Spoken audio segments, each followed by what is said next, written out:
fin du monde approche. Mario Dumont. Mais au-delà de ça, Mario, c'est le retour du Schtroumpf grognon, là. Marie Montpetit. Il était pas de bonne humeur, puis ça allait pas comme il voulait. La rencontre, Montpetit-Dumont. C'est mon petit maréchal. Allô, Marie, comment vas-tu? Même chose. Bonjour Isabelle. Salut. Tu vas me parler de la députée de Québec solidaire, Christine Labrie, qui, à l'instar de Fitz cette semaine, coudonc, c'est la semaine de « je finis peut-être pas mon mandat ». Enfin, Pierre Fitzgibbon ne l'a pas dit comme ça. Christine Labrie a-t-elle été plus directe dans son cas? Ben, écoute, là, il y a deux versions parce que là, je vais finir par le punch final où elle a écrit sur son Twitter, sur X que non, elle voulait rassurer tout le monde et elle va finir son mandat parce que c'est ça. Mais non, on lui a demandé si des journalistes lui ont demandé si elle allait finir, si elle avait l'intention de finir son mandat. Tu sais, avec tout ce qui s'est passé aussi oui. sur le co-porte-parole là, où elle a fini 3e, puis là, la crise qui se passe à Québec solidaire et tout.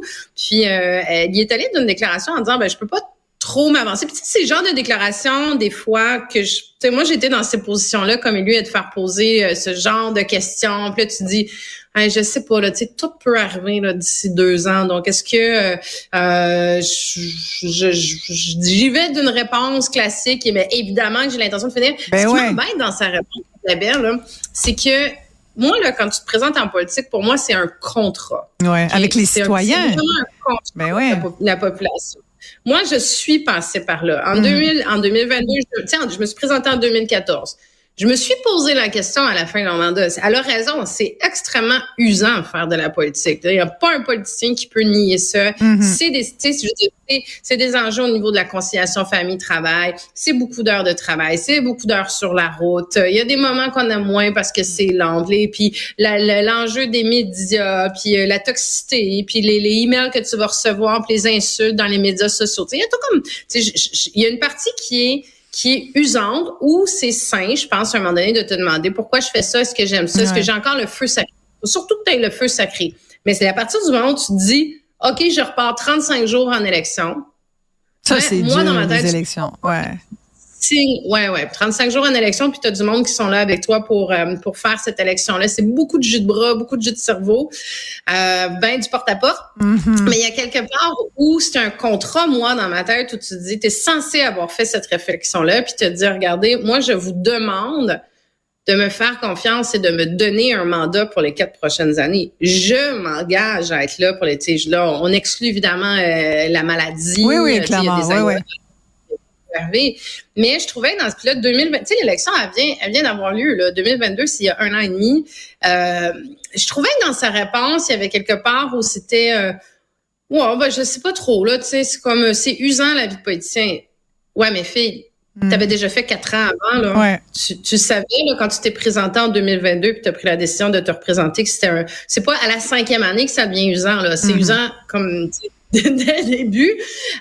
Donc là, c'est ça. Elle a fait du rétro-pédalage. Elle a essayé de remettre un peu le dentifrice dans le tube avant que ça prenne des proportions en disant non, parce que là, il y a plein d'hypothèses qui disent est-ce qu'elle voudrait se présenter peut-être à la mairie de Sherbrooke? Parce que là, il y a la mairesse de Sherbrooke qui a annoncé qu'elle se représentait pas. Donc, est-ce qu'elle va vouloir faire ça dans un contexte de conciliation famille-travail? Tu sais, encore là, je veux pas juger parce que chaque situation est particulière. Elle a des enfants. Peut-être que c'est ça qui est trop difficile. En tout cas, ça crée un contexte d'insécurité à QS, là, à Québec solidaire, c'est sûr. Là.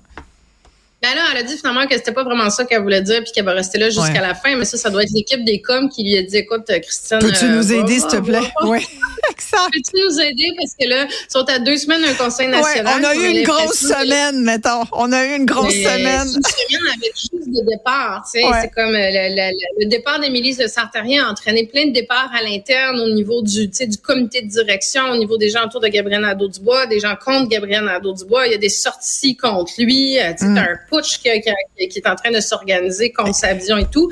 Donc, écoute, j'ai eu Amir Kadir hier, là. Ouais, j'ai eu Amir Kadir hier en entrevue, puis dans un segment, puis il me dit, je lui posais la question parce que il y a eu 40 solidaires qui ont signé une lettre ouverte pour dire notre démocratie est en péril et il faut retrouver notre âme qu'on a perdue. Puis lui disait, il y a plein d'autres lettres qui circulent à QS aussi. J'ai pas signé celle-là, mais j'en ai signé une autre. De toute façon, il faut quand même le dire, et ça c'est Amir Kadir qui me le dit. Il dit, on sait que Gabriel Nadeau-Dubois l'a échappé. Il l'a échappé. Écoute, il me l'a dit 2 fois.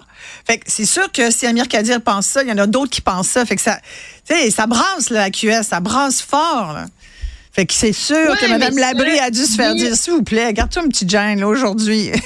Amir Kadir, c'est une frange, c'est la frange de certains qui ont embarqué dans le projet de Québec solidaire, qui était un projet peut-être justement plus contre les institutions, contre l'establishment, qui veulent pas nécessairement prendre le pouvoir parce que c'est comme moi, ça me fait beaucoup penser à la fable du chien et du loup, tu sais, que si finalement tu deviens au gouvernement, ben là tu vas avoir une laisse, puis là tu pourras plus faire ce que tu veux, et puis là tu vas perdre ta liberté. Donc t'es bien mieux de rester en liberté comme le loup dans la fable, puis de crever de faim tous les jours, mais au moins tu vas avoir ta liberté de parole, tu sais. C'est ça sa vision à Amir Kadir et à d'autres membres. Alors que Gabriel Nadeau-Dubois dit, on aura beau sortir toutes les meilleures idées du monde, si on peut pas les appliquer, là, ça donne quoi? Il nous reste 2 minutes. Marie, je voulais qu'on parle de ton autre sujet. Tu as vu évidemment la une du Journal de Montréal où là, on a fait un exercice, le journaliste Charles Mathieu a fait l'exercice de colliger là, les plus gros salaires des fonctionnaires. Évidemment, ceux de la Caisse de dépôt dépassent pas mal tout le monde, avec entre autres son président, chef de la direction, à presque 4,5 millions de dollars par année, incluant les bonnies. Évidemment, c'est la Caisse de dépôt. Comment tu vois ça? Je pense qu'on peut dire, Marie, que bon, beaucoup de gens disent, mais à la Caisse de dépôt, si on veut avoir des gens qui sont efficaces et qui s'y connaissent, ben c'est les règles du marché. Puis le marché dit que c'est ça que ça vaut. Mais ça fait quand même beaucoup de fonctionnaires du gouvernement qui sont chèrement payés aussi et qui reçoivent des bonnies. Tu sais, on peut penser à Hydro-Québec, on peut penser à la SAQ. Ça fait pas mal de monde. Tu sais, la nouvelle agence avec Geneviève Biron, les 2 Top Gun. Là, il y a une nouvelle agence Mobilité Infra-Québec où là, il va y avoir un autre 50 personnes, 50 nouveaux fonctionnaires qui vont s'occuper de transport, alors qu'on a déjà un ministère des Transports. Il va sans doute y avoir un autre Top Gun par-dessus ça. Ça fait bien des gros salaires quand même. Au moment où les Québécois nous l'ont dit il n'y a pas longtemps, ils sont tannés de payer. Puis ils n'en ont pas pour leur argent. La question, c'est toujours ça. C'est est-ce qu'on en a pour notre argent? C'est au-delà des chiffres. Déjà, il y a le fond, la forme. Moi, sur la forme, Isabelle, chapeau, mais vraiment chapeau au bureau d'enquête, au journal qui ont colligé toutes ces informations-là. Enfin, un peu de transparence parce que ça n'existe pas une telle liste des salaires alors que c'est de l'argent public, c'est de l'argent des contribuables qui payent ces gens-là. Donc au moins là, c'est affiché, c'est disponible, c'est transparent. Après ça, tu le nommes bien, la Caisse de dépôt, c'est mondial, c'est de la compétitivité mondiale en fait. Donc il y a quelque part où les salaires, faut vraiment les comparer avec ce qui se fait à l'international. Mais après ça, tu les as nommés, l'IQ, les CIUS, les agences, les machins. Tu sais, moi, au-delà des chiffres, parce que quand on regarde les chiffres, on peut se dire, ah ouais, OK, c'est vraiment beaucoup. Mais en même temps, la question, moi, que je me pose tout le temps, c'est, j'en ai-tu pour mon argent? Exact. Que tu fasses 100 000, 300 000, 600 000, 1 million, tu m'en livres-tu pour ce montant-là? Est-ce que tu es un top gun, justement, dans ta catégorie? Et ça fait que, wow, OK, j'ai des super services. Mais si c'est pas ça, ben c'est là que ça devient de l'argent public qui est mal utilisé. En tout cas, ça va faire jaser dans les chaumières, ça, parce que quand tu calcules, quand tu regardes le salaire moyen du Québécois, on est loin de ça. Là. Merci beaucoup, Marie.